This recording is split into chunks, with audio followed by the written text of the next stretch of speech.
দরজার পাশ ও পাশ জুড়ে মানুষের সমাহার,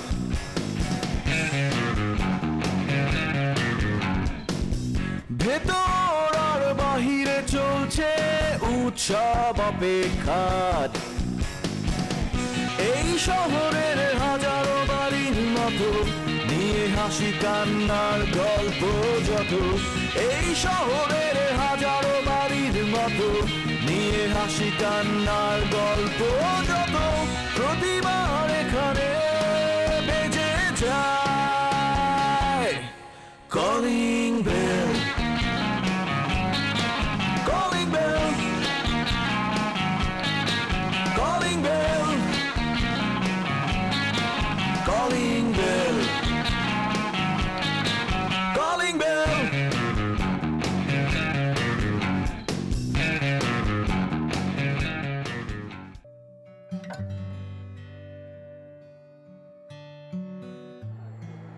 আজকে এত তাড়াতাড়ি বেরিয়ে এলেন যে? পরীক্ষা তো শেষ, স্টুডেন্টরা সব বেরিয়ে গেছে, সো আমি ভেতরে থেকে কি করব? খাতাগুলো কি ঠিকঠাক বান্ডেল করেছেন? হ্যাঁ, খাতা বান্ডিল করে কাউন্ট করে ভল্টে ঢুকিয়ে লক করে এসেছি। আচ্ছা, আপনার কি কোনো কারণে মনে হচ্ছে আমি দায়িত্বে গাফিলতি করছি বা ভুলভ্রান্তি করছি? তার কারণ আমি তো আসলে যে কোনো দায়িত্ব অনেক সিনসিয়ারিটি পাংচুয়ালিটির সাথে মেনটেন করার চেষ্টা করি। না, আপনি নতুন তো, আমি ভাবলাম যে আপনার কোথাও ভুল হচ্ছে কিনা, কোনো হেল্প লাগবে কিনা।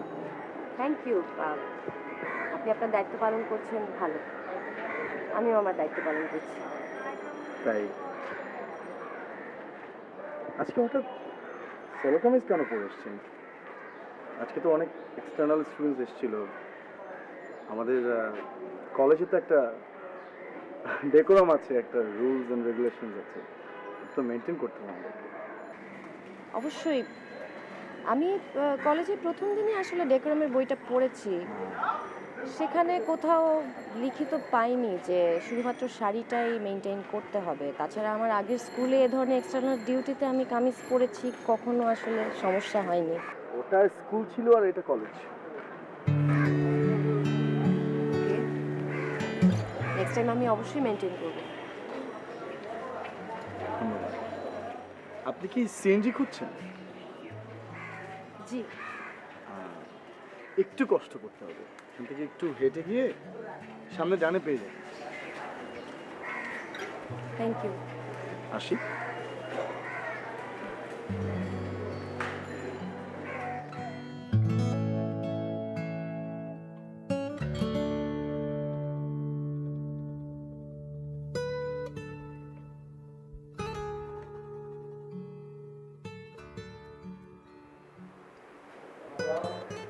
স্যার কেমন আছেন স্যার?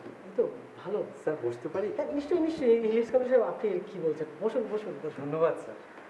স্যার আমার মনে হচ্ছে আপনার স্টুডেন্ট আসতে একটু দেরি হবে, একটু বসি। হ্যাঁ নিশ্চয়ই। ইংলিশ কলেজ সাহেব, আপনার কি কোনো চোখে ইনফেকশন?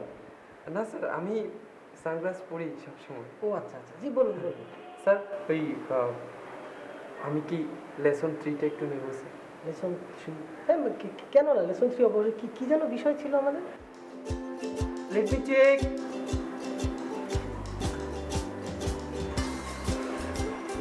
লেসন 1 হচ্ছে নারী, লেসন 2 হচ্ছে নারীর মন,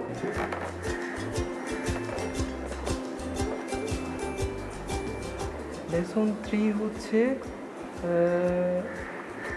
বিরহ। বিরহ। বিরহ আসলে কি লেসন সাহেব, এই বিরহটা তো উচ্ছ্বাসিত হয়ে বলার কিছু নেই। হ্যাঁ, এটাকে বলতে হবে খুব বিমর্ষ হয়ে। যেমন ধরেন আপনি বলবেন যে বিরহ।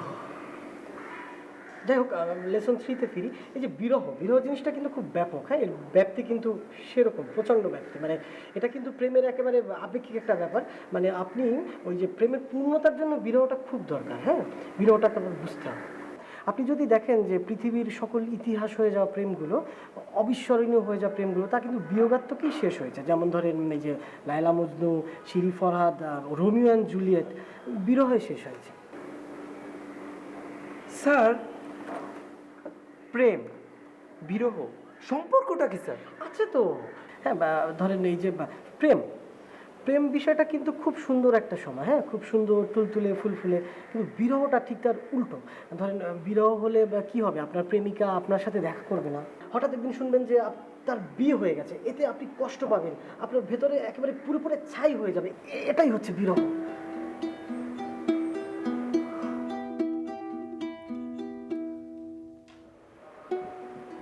প্রেম একবার এসেছিল নীরবে, প্রেম একবার এসেছিল নীরবে।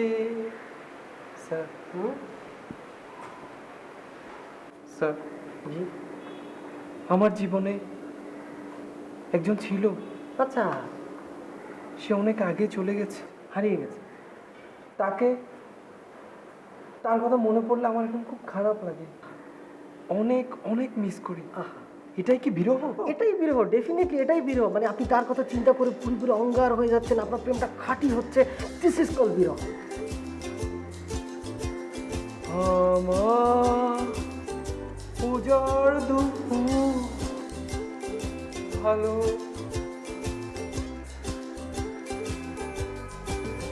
আমার ঠিক আছে, ঠিক আছে ইনাজ খান সাহেব, মানে আপনাকে না প্রচুর গান শুনতে হবে বিরহের সময়। যেমন ধরেন আপনি মান্না দে শুনতে পারেন, আপনি কিশোর কুমার শোনেন, লতা মঙ্গেশকর, আপনি সলিল চৌধুরীর গান শুনেন, আপনি একটু শচীন দেব বর্মনের গান শুনেন, হ্যাঁ, একটু আপনার বিরহটা না একটু ফুলে ফেপে উঠবে। হ্যাঁ, আপনি কাঁদছেন কেন? ওই গান শুনতে পারবো না স্যার, আমার কান্না এসেছে। না না না, কাঁদবেন না, আমার কথা শুনুন। এতটা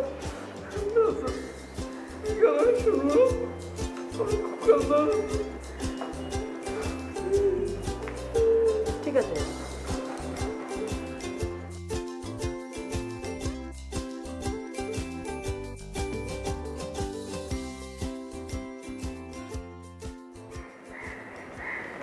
কি হ্যাঁ, কি সমস্যা আপনার? কি সমস্যা আপনার? আমাকে কেন বারবার ফোন দিচ্ছেন? বাসায় ফোন দিচ্ছেন, কি সমস্যা? ফাইজলামি শুরু করছেন এখানে? আমি তোমাকে ফোন দিচ্ছি তোমার সাথে কথা বলার জন্য, এটা বুঝতে পারো না? আর তুমি ফোন ধরছো না কেন? তোমাকে অনেকবার করে আমি ট্রাই করছি।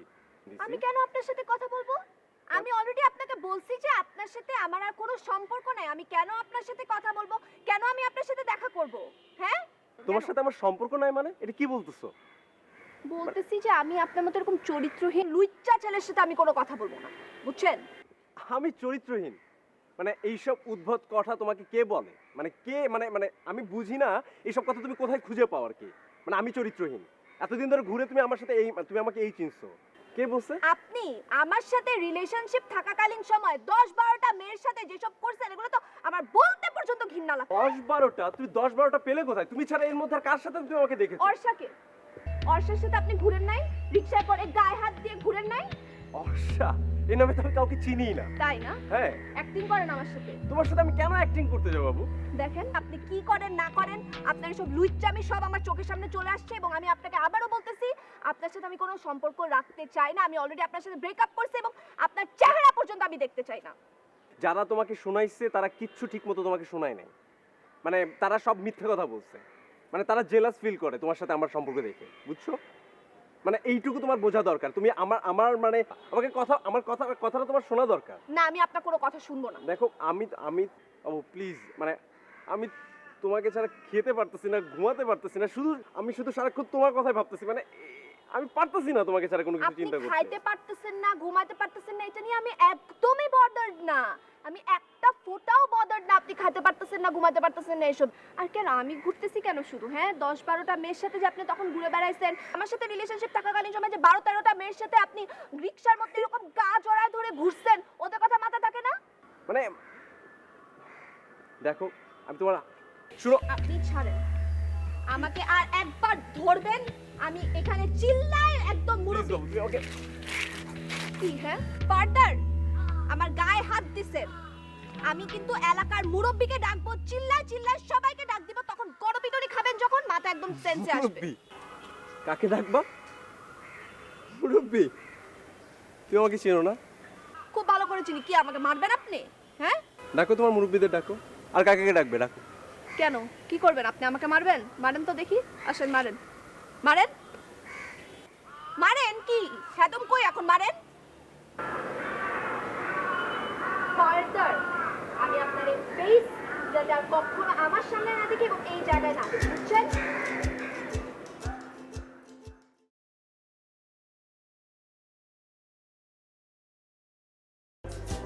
ইলিয়াস কাঞ্চন, জনাব তুমি কই থাকো? তোমার খুঁজে পাই না। জনাব আমি আছি। শোনো, আমার মন মেজাজ ভালো, এই জন্য কিছু করতেছে। আমার আগের সময় হইলে এখন বদলায় না গেলে তোর মানজার মধ্যে একটা লাত্তি মারতাম, লাত্তি মেরা করে জানলা দিয়ে বারান্দা দিয়ে নিচে ফেলা দিতাম, এরপর আত্মহত্যার মামলা বলে চালা দিতাম। আচ্ছা ভালো কথা, তুই যে ঝাঁকা নাকা বক্কর চক্কর চক্কর মক্কর শার্ট প্যান্ট এগুলো করতে কিনো আমার কত একটু। কেন? নিউ মার্কেট থেকে। নিউ মার্কেটে জনাব খুব সীমিত টাকার মধ্যে সুন্দর সুন্দর কাপড় পাওয়া যায়, কিন্তু আপনি হঠাৎ করে এই সুন্দর সুন্দর জামা কাপড়ের কথা কেন জিজ্ঞেস করছেন? এমনি আর কি, এমনি জিজ্ঞেতে পারি না, জানতে হয় না, অনেক কিছু জানতে হয়, দুনিয়া রাতে কিছু জানি, জানা উচিত না প্যান্ট শার্ট করি ভালো।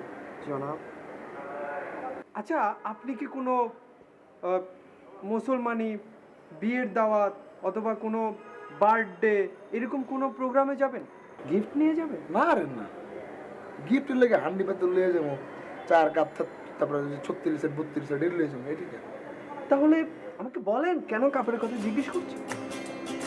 কেমন জনাব প্লিজ, জনাব আমাকে বলেন। আপনি আমি জনাব বলেন আমাকে আমাকে আমি পিন্দু বুঝছো না জনাব, আপনি কি বলছেন?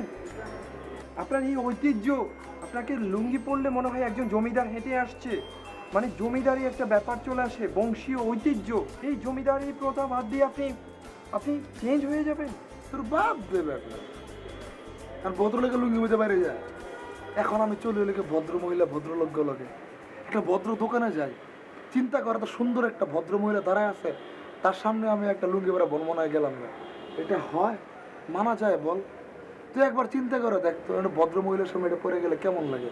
ওসব জায়গায় লাগে কি প্যান্ট শার্ট জুতা মোজা, সুন্দর করে চুলটা চুক্কা মুক্কা করে যেতে হইব, এরকম ভাবে যাওয়া যায় ক? কেমন লাগে বল? জনাব মিস পম্পি ম্যামের কথা বলছেন না? আরে পম্পির ভালোবাসা পুরা বদলাই দিল রে আমারে। হ্যাঁ, পম্পি আমারে বলছে, আমারে পড়লে নাকি এই যে জুতা মুতা প্যান্ট ম্যান পড়লে নাকি আমারে মানে টল ফিগার অনেক সুন্দর, মানে নায়ক না এখন কাছাকাছি লাগবো আর কি। জনাব তাহলে এখন কি করতে হবে? এখন তুই লক্ষ্মী ভাই আমার, তুই নিউ মার্কেট যাবি। জি জনাব। ডাবল এক্সেল গেঞ্জি শার্ট যত ভালো লাগে, লাল নীল বেগুনি হলুদ কিনবি। তারপরে মনে করবো যে চিপা প্যান্ট, মানে হচ্ছে নেরু। আর হইলো এটির নাম কি আমি জানি, চিপা প্যান্ট, বুঝছো? চিপা প্যান্ট মনে কর 36 কোমরে লাল নীল হলুদ কালারের, মানে আসে না তোরা পিন্দাস না বলাবে না, ওই যে পাশার চোখা হয়ে থাকে, ওটি লয়ে বি। আর একটা ভালো সেলুনের খোঁজ খবর লবি, এসি সেলুন, যেন মনে কর চুল কাটাইবো, তারপরে যে মুখের মধ্যে সাদা মাদা মাখে না পেস্ট পুস্ট দিয়া, ওই ফেসিয়াল হয়েছে। আমার সরম লাগতেছে তুই এগুলা। জনাব ঠিক আছে, তাহলে আমি এই 36 প্যান্ট আর হচ্ছে ডাবল এক্সেল, কালার হচ্ছে কালার তো যেটা ভালো লাগবে আমার সরম লাগতেছে। জনাব ঠিক আছে, আমি কিন্তু বিকেলেই যাচ্ছি।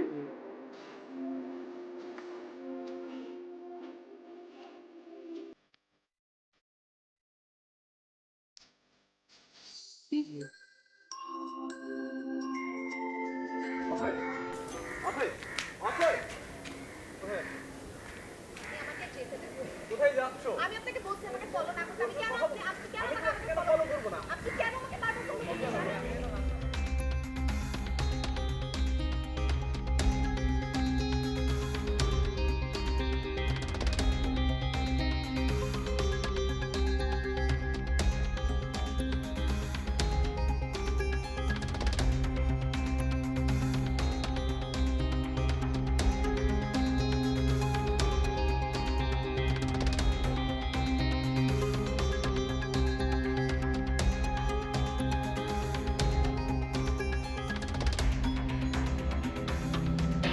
আমি মিউচুয়াল করে দিতাম, আমাদের এলাকার মধ্যে ঝামেলা, আপনি আমারে বললেই তো। দেখেন আমি কি আপনাকে ইন্টারফেয়ার করতে বলছি? না, আমি কি বলছি যে আমার আপনার হেল্প লাগবে? আমি নিজেই সলভ করতে পারতাম। আমি তো আপনাকে বলিনি নাক গলাইতে এই বিষয়ে। না, তারপর আপনার ডিস্টার্ব করছে দেখে আমি একটু ইনভলভ হলাম আর কি। কেন আপনি ইনভলভড হবেন আমার ব্যাপারে? না, তাও ঠিক। দেখেন আমি এই এলাকায় নতুন আসছি, আমি একটু সেটেল হতে যাচ্ছি। একদিকে এই ছেলে ডিস্টার্ব করছে, আর এদিকে এসে আপনি এখানে সিন ক্রিয়েট করছে। আমি চাই না এটা, আই ডোন্ট ওয়ান্ট দিস, আমি এটা চাই না। বুঝলাম, কিন্তু এখানে সিনক্রেট কেউ কিছু বলবে না। আমি আমার মতো, আমি যেখানে আছি এখানে কোনো কেউ আগাবেও না, মানে জানে আমি আছি। পারভেজ প্লিজ পারভেজ ভাই, দেখেন আমি বলতেছি যে প্লিজ এরকম করেন না। ঠিক আছে, ঠিক আছে, কোনো সমস্যা নেই। আপনি মারবেন একটা গেলে থাপ্পড় মারতে পারেন। আপনি আমার 10টা থাপ্পড় মারলাম, কিছু বলবো না।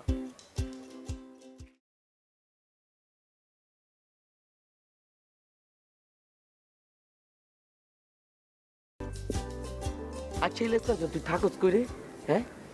তোর এখন কি লিগে আমার খুঁজতে হয়, ফোন দিতে আমার কত? ভাই আমি কাজে ব্যস্ত থাকি, আপনি আপনি কি বলেন, কি বলবেন আপনি বলেন। শান্ত হ। আচ্ছা ইলেকশন চন, তুই তো বাংলা সিনেমা দেখস, হ্যাঁ? বাংলা সিনেমায় নায়ক যদি প্রথমে প্রেমে পড়ে, নায়কের আসলে কি গিফট দেয় আমার একটু বলতো। বলতো একটু। কেন আনোয়ার ভাই, কি হয়েছে আপনারা একটু খুলে বলবেন? হ্যাঁ, কি জন্য আপনি জিজ্ঞেস করছেন? কাউকে কিছু দিবেন? কাউকে কিছু দিবেন, গিফট করবেন? আমি তো প্রেমে পড়ছি। প্রেম করেছেন? আসলে এটা প্রেম নাকি আমি বুঝতেছি না। আমি ওর বিয়ে করুম, আমি ওরা ছাড়া বাঁচুম না, বুঝছস? এই অবস্থাটা হয়েছে, এখন কি দেওয়ান যে আমি একটু কত ভাই তুই? গিফট? আপনি একটা কাজ করবেন, একগুচ্ছ গোলাপ ফুল, একগুচ্ছ, আর একটা কার্ড যেখানে মনের মাধুরী বেশি চিঠি লিখবেন। না লিখতে হবে না, ওখানে লেখা আছে, জাস্ট নিচে নামটা বসিয়ে দিবেন, ফুল এবং হচ্ছে কার্ডটা। ইলিয়াস কাঞ্চন এতক্ষণ প্যাচে লিখে এটা ফার্স্টে করলে তো আমি বুঝতাম, হ্যাঁ? ওই তুই আসলে একটা প্যাচ, বুঝছস? সবসময় তুই প্যাচাস।